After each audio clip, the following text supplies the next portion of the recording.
लइकन का फरमाइश और नौजवानन का एक लाइन बस झटके में कुछ सुनाई के वर्तमान परिवेश का ओकरे बाद सीधे 15, 20, 25 मिनट में एक बिरहा सुनाई के नंबर ओहर दिया। 2-3 बातें हैं थोड़ा सा। आज का जो दिन है, आज 15 तारीख है और 15 फरवरी के दिन हम आपके बीच में बिरहा गाने के लिए आए हैं। सवाल ये है, अभी आपके बीच में 10 दिन के बाद प्रधानी के चुनाव का जब बिगुल बजेगा तो प्रधानी के चुनाव का मामला अपने समाप्त पर होगा।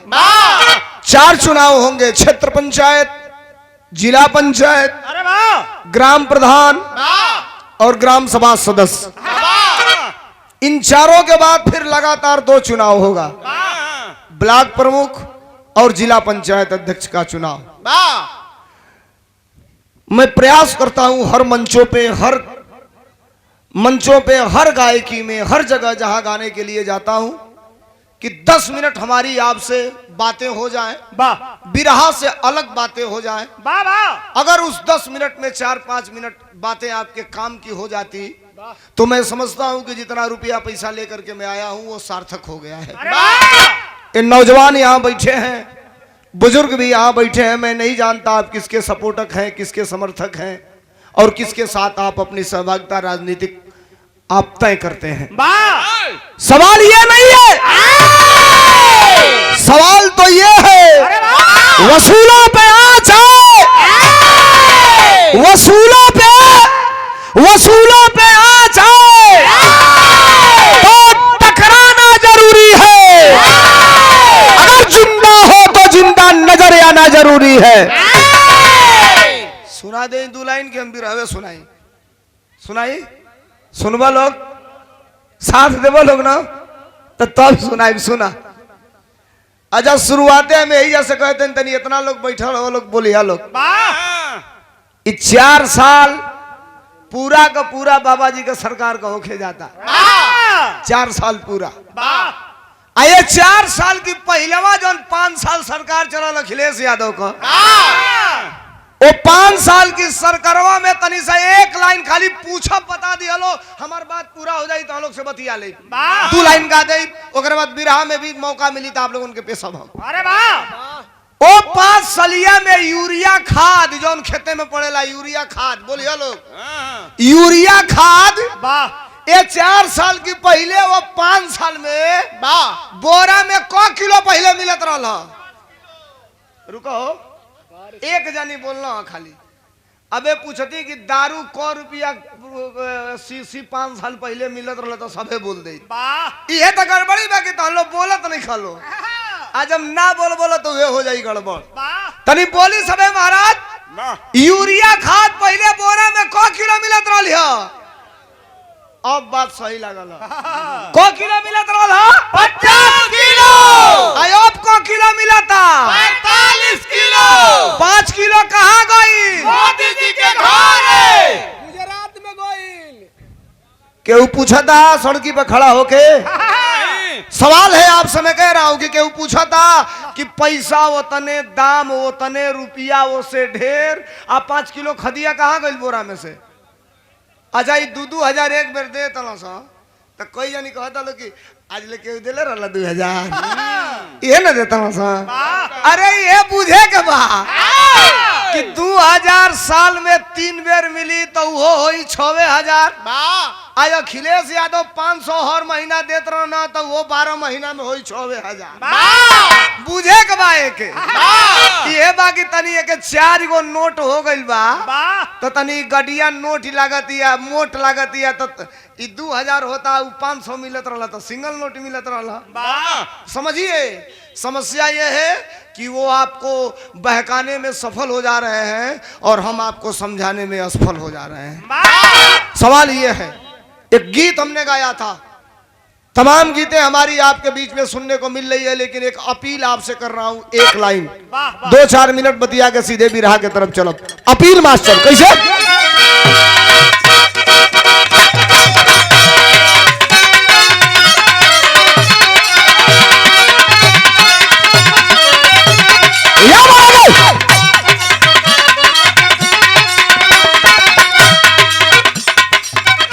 समस्या ही बा।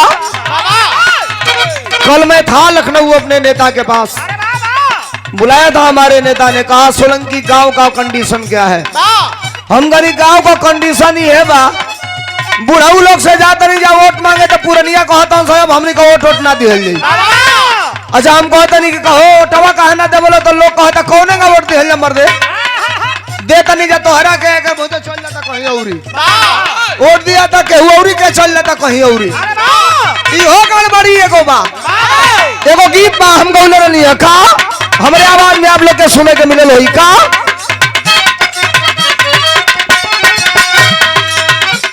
अरे तेज हुआ रफ्तार बनेगी सपा की सरकार,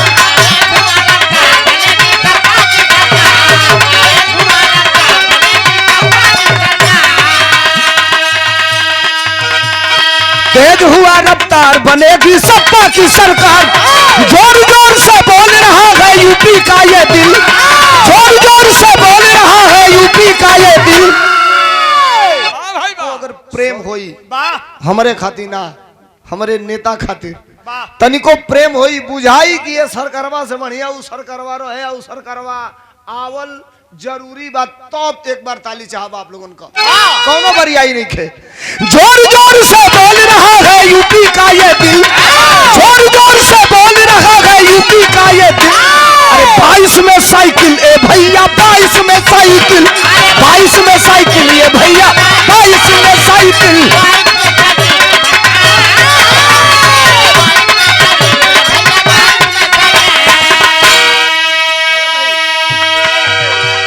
दो तीन को बात बा। पहलवा भारत के सबसे बड़ी झूठ बनाने वाली फैक्ट्री का सबसे बड़ा झूठा प्रोडक्ट। समस्या ये नहीं है, देखिए दोस्त केवल उनका नहीं था, दोस्त तो ये था भारत के प्रधानमंत्री जब टेलीविजन पर आते थे कहते थे भाइयों बहनों क्या चाय बेचने वाला देश का प्रधानमंत्री नहीं बन सकता। दुनिया के लोग कहे कि भाई सबके बनौली जाए, मेरी चाह बेचे वाला के बना दो, खाली वही लोग के दोस्त बा। जब बेचे वाला की हाथ में दिया गई तो बेचबे करी, खरीदी ना। रेल बिका गई, जानकारी बा ना रउरा सबके। हवाई अड्डा बिका गई, जानकारी बा ना। BSNL बिका गई, जानकारी बा ना। आ कहिया तो लोग बिका जी बोलो यहू का कोनो गारंटी बा हो ना है, हौसला लोग मत। कहिया बेच के भारत के प्रधानमंत्री ने कहा था मेरा क्या लिए हो, मैं तो फकीर हूँ, झोला उठाऊंगा चल दूंगा। चल यहाँ सब विदेश अडानी को, अंबानी को, टाटा को, बिरला को नौकर बन के ये किसान आज तो मौसम गर्म हो गया है, 1 महीने से किसान दिल्ली के सड़कों पे कड़कड़ाती ठंड में बैठ करके किसान केवल अपना हक मांग रहा था। और सुनिए देश के कुछ सेलिब्रिटी, श्यामदेव, मैं सचिन तेंदुलकर का बहुत बड़ा फैन था, जब क्रिकेट खेलता था मैं खुदे बैठ करके क्रिकेट देखता था। दुनिया के बड़ी से बड़ी सेलिब्रिटियों ने किसानों को कहा कि किसान आतंकवादी है, ये किसान नहीं ये आतंकवादी है। आतंकवादी कहने वालों, हमने उसी दिन कहा था कि किसान अपना वाजिब हक मांग रहा है, तुम्हारे बहन और बेटी का रिश्ता नहीं मांग रहा है। सवाल यह है खेती नहीं रहेगी, आपके घर की सुरक्षित बेटी नहीं रहेगी, तो आपको जिंदा रहने का मतलब क्या है। देखो गाना और गौले बानी नई गीत बिल्कुल आप लोग सुना तो बोलो का गौले है।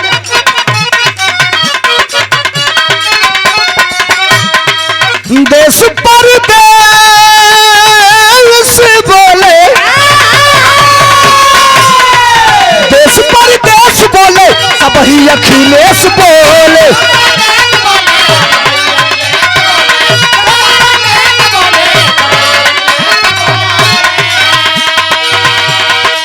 छात्र नौजवान माता, छात्र नौजवान माता, बहिनी विशेष बोले। भाई कोरस हाई वाला थोड़ा सा कोरस।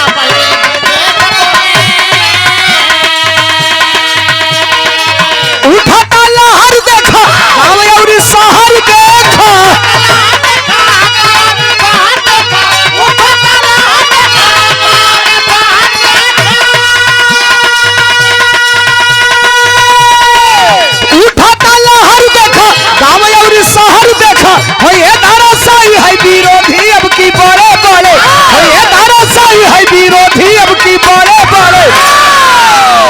नया गीत गौले हैं तैसे हारमोनियम पर से माइक ऊपर उठाओ भैया, नई गीत बिल्कुल। हरे कृष्णा हरे हरे चाहत हुई लोग तब एक बार हमारे नाव बना, हमारे नेता के नाव बता ली साहब। अरे हरे कृष्णा हरे हरे साइकिल चली घरे घरे, हरे कृष्णा हरे हरे साइकिल चली घरे घरे, हरे कृष्णा।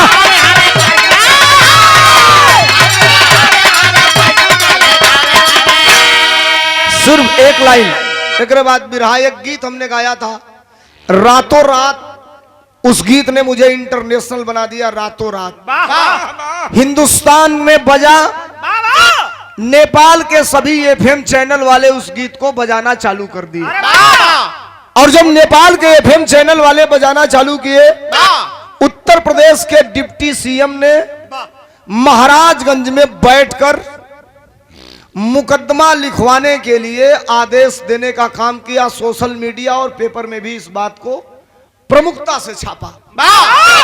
एक ही दिन 8-10 मुकदमाओं की बात चल रही थी, मैं भागा वहां से गया लखनऊ, हमारे नेता आदरणीय अखिलेश यादव थे, कहे क्या हुआ सोलंकी? हमने कहा साहब मुकदमा लिखा जा रहा है। कहे डर गए? हमने कहा किस बात का डर? आपसे बताने आया हूं, जब तक जिंदा हूं आपका करिंदा हूं साहब। कहे घबराना मत सोलंकी, एक मुकदमा नहीं 1000 मुकदमा होगा, आते रहना। सरकार जिस दिन बनेगी एक कलम से सारा मुकदमा वापस करने का काम किया जाएगा।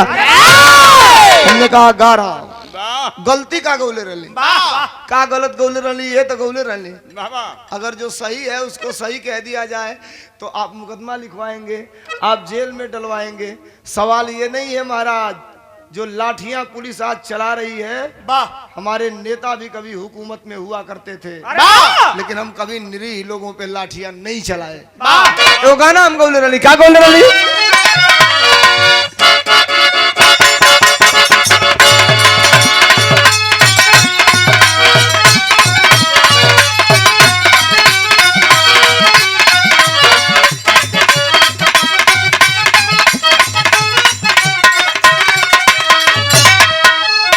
अच्छा ये है ना गौले रहली।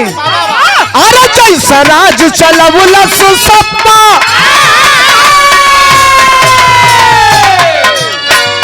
अरे जैसा राज चलवला सुसप्पा परिवेश ना होई, जैसन राज चलवला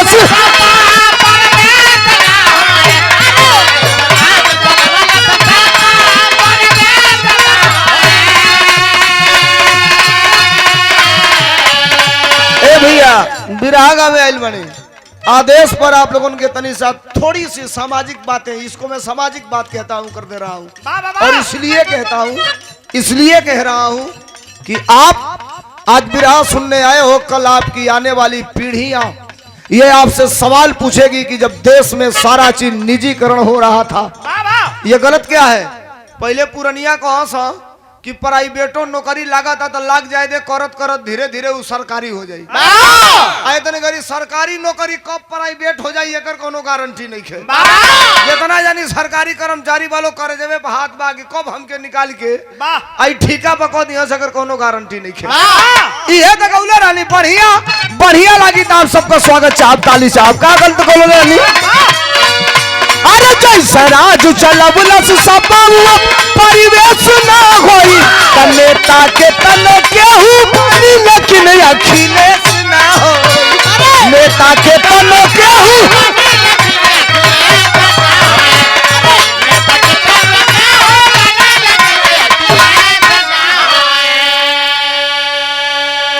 ये कोई कहीं बंद करब, अब सीधे बिरहा के तरफ चलब।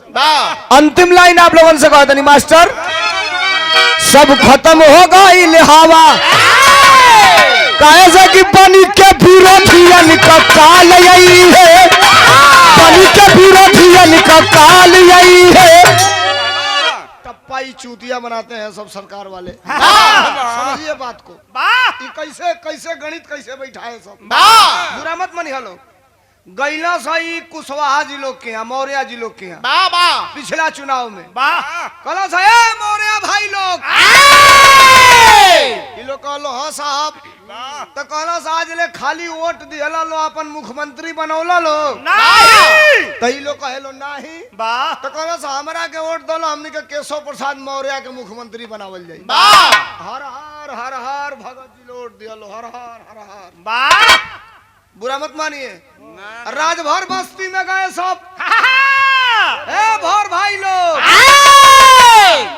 खाली मछली मरलो लोग सजग हो जालो आज ले अपन मुख्यमंत्री बनौला लो वोट दिहला लोग नहीं ई लोग कहेलो नाही तो कहला से हमरा के दलो ओम प्रकाश राजभर के हमनी के मुख्यमंत्री बनावल जाई वाह उन्हीं का भाषण सुन लिया लो जौन कहता ना इतनी खरी हमनी का ओम प्रकाश राजभर के मुख्यमंत्री बनावल जाई राजभर भाई लोग कहना मान लिया लो ना केशव प्रसाद मौर्य के मुख्यमंत्री बनौला सो ना ओम प्रकाश राजभर के मुख्यमंत्री बनौला काम निकल गई आप करे तो रासलीला और हम करे तो कैरेक्टर ढीला ये नहीं चलेगा बाबा जी ये उत्तर प्रदेश की जनता जान गई है दो चीज देखला हलो ए बिहार में इसी तरह मैं 2 दिन था तेजस्वी यादव के हेलीकॉप्टर में बिहार के विधानसभा के चुनाव में सर्वे भाई 2 दिन हमारे नेता ने 30 लोगों की ड्यूटी लगाया था मैं भी था 2 दिन जहां जहां कार्यक्रम था 2 मिनट में गाना गाता था तेजस्वी भाई भाषण करते थे और आज तक का रिकॉर्ड बनाया एक दिन में 17-18 सभा करने का किसी नेता के नाम रिकॉर्ड नहीं था हेलीकॉप्टर में वाह लालू यादव का ही था 15 सभा का 17 सभा किए तेजस्वी यादव इस चुनाव में वाह टेलीविजन पर 10 अक्टूबर को यह दिखाया गया कि लालू यादव का लाल सबसे ज्यादा वोट पाकर सबसे ज्यादा सीट पाकर बिहार में सरकार बनाने जा रहे हैं वाह हम लोग देख लो बोलो 10:30-12 बजे ले ही चले कि लालू यादव का सरकार बनती है आज साँझ होत 7 बजत पटक के बरियाई से 19 जानी के हरा दिया बरियाई से हो 19 जानी के जे 2000 से जीतल बा कहला से रुको अबे सर्टिफिकेट दिया ही वाह आधा घंटा बाद कहता हूं से तू 12 वोट से हार गइला वाह अब कमजोर आदमी रही तो हार्ट अटैक हो जाई ओकर मरिए जाई जबरदस्ती से हराया उन लोगों ने वाह हमने 11 तारीख को गाया और कहा कि नीतीश कुमार जी आप धोखे से बिहार के कुर्सी पर काबिज हो सकते हैं धोखे से मुख्यमंत्री बन सकते हैं लेकिन याद रखना बिहार के जनता के दिलों पर राज आज भी लालू यादव का लाल ही कर रहा है न कि नीतीश कुमार कर रहे हैं राजनीति में एमपी एमएलए होना सरकार बनाना मुख्यमंत्री बनना ये कोई बड़ी बात चीज नहीं है कई यानी 4 बेर के विधायक हो लो देखो केहू पूछते नहीं खे वाह कई यानी कुछ नहीं खेलो तब वो 500 के भीड़ चलती है पीछे पीछे राजनीति में ईमान सबसे बड़ी चीज होती है 2 सीटों पर बनारस में चुनाव हुआ बैलेट पेपर से एमएलसी का स्नातक खंड और शिक्षक खंड वाह वोट कौन देता है ग्रेजुएट लड़का और मास्टर वाह नहीं अंतर मिलौला हलो ईवीएम से होता तो हमने का हार जाता नहीं जा अब वही जब बनारस से जहां मोदी जी प्रधानमंत्री हैं बनारस क्षेत्र से वही 2 एमएलसी का चुनाव हुआ और दोनों सीट समाजवादी पार्टी ने जीता वाह अभी 2 महीना पहले तो कहीं न कहीं टेक्निकल गड़बड़ी है इसको समझिए अंतिम लाइन के बात हम कहत रही कहा सब खत्म हो गई ले हवा पक्का हमारो दावा मिलजुल के भैया अब की चोरवन के भगावा अगर तनी चाहत के बाकी 2022 में अखिलेश जी का सरकार बन जाओ ईमानदारी से हाथ उठावल चाह ईमानदारी से जे चाहत होई आज ना चाहत होई न उठाई तो ताली साहब अरे बनी के विरोधियन का काल यही है बनी के विरोधियन का काल यही है हो यही 22 में मुलायम का लाल यही है बनी के विरोधियन का काल यही है 22 में मुलायम का लाल यही है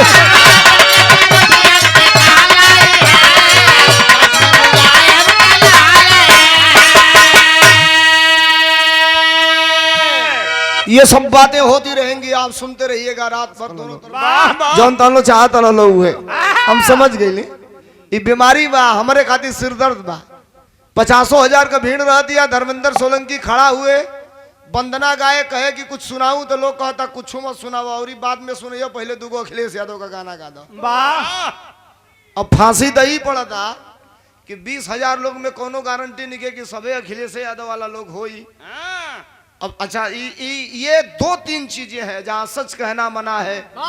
सही कहेंगे कब आपको गोली मार दी जाएगी, सच कहेंगे कब आप पर मुकदमा हो जाएगा, सच कहेंगे कब आपको जेल भेज दिया जाएगा। उस परिवेश में भी 24 घंटा उनके छाती पे खड़ा होके और सही बोलता हूं, कहता हूं जो कहना है कहूंगा, जो करना है आप कर लीजिए। सवाल ये नहीं है, सवाल ये है कि जुर्म के साए में, जुर्म के साए में मुंह खोलेगा कौन? अगर हम ही चुप रह गए तो सच बोलेगा कौन? कई को बात बा। अब जब ओहर चले ले तो 10 मिनट ओहरे भी से अंतर हो जाई। तनी सा नौको लेके आइल मान सा काका दादा वालों 5 मिनट तनी सा कुछ रंगीन करके एक बिरहा आप लोगों के गरम कर दें, ठंडा में माहौल गरम हो जाओ। पहली बार मैं 18 साल के बिरहा गायकी में पहली बार जो मेरे मन को संतुष्टि मिली, एक बिरहा गाया हूं, एक जिंदा फौजी की कहानी। और वो कहीं दूर की नहीं है, आप जहां बैठे हैं यहां से बहुत अगर दूरी होगी तो 35 किलोमीटर, 36 किलोमीटर, मैक्सिमम 40 किलोमीटर। और आप सारे लोग उस गांव को, उस कहानी से लगभग परिचित होंगे जो बात मैं गाऊंगा। अच्छा, बिरहा में होला का, फौजी पढ़लस लिखलस, ड्यूटी पर गई, ड्यूटी कर रहा है तो ले आतंकवादियों की गोली आ गई, गोली मार दिया गया, फौजी को गोली लग गई, फौजी शहीद हो गया, लाश घर आ गई। और जब लाश घर आ गई तो बहुत भीड़ हुई तो 25-50 हजार लोग श्मशान घाट ले जाई, फूका तपा जाई फौजी। सरकार घोषणा कर दी इतना रुपया दे देतनी, कामे के दिने ले, ब्रह्मभोज के दिने ले भीड़ रही। उसके बाद आप कभी सोचे कि उसके दरवाजे पर कोई MP, MLA, नेता, मंत्री, विधायक, प्रमुख या जो 1 लाख की भीड़ गई थी, क्या कभी फिर कोई जाता है उसके परिवार का हाल चाल लेने की, नमक रोटी कैसी चल रही है कि नहीं चल रही है? सवाल ये नहीं है, सवाल तो ये है फौजियों को दाल खाने को अच्छी नहीं मिलती है। एक फौजी जवान ने कह दिया कि फौज में अच्छी दाल नहीं मिलती है, उसे बर्खास्त कर दिया गया नौकरी से। नाम जानते हैं आप ना? तेज बहादुर यादव। पर्चा भरा, कहा कि हम इन्हीं के खिलाफ लड़ो। ए भाई, बरियाई से होकर पर्चा खारिज करा दे, बरियाई से खारिज करा दे। कहलस हम लड़ब तो कहलस जब पर्चवे ना रही तो लड़ब कहां से तू? ये हम कह दें कि दाल खाने को अच्छी नहीं मिलती है तो हमें आप तिरस्कारित कर देंगे। आप दाढ़ी बढ़ाने से रविंद्रनाथ टैगोर नहीं हो जाएंगे। दाढ़ी तो आसाराम की भी है। अरे दाढ़ी तो बाबा आसाराम ने भी बढ़ाया है। ऐतन गरीब दोनों जानी के खड़ा कर दलो तो एकदम पक्का दोनों जानी साढ़ू भाई लगा था लो, खड़ा करके देख लो मोबाइल में। ये सब बातें नहीं है। तन कुछ बजा के आओ मास्टर, तब वहां चले जाए। आजा।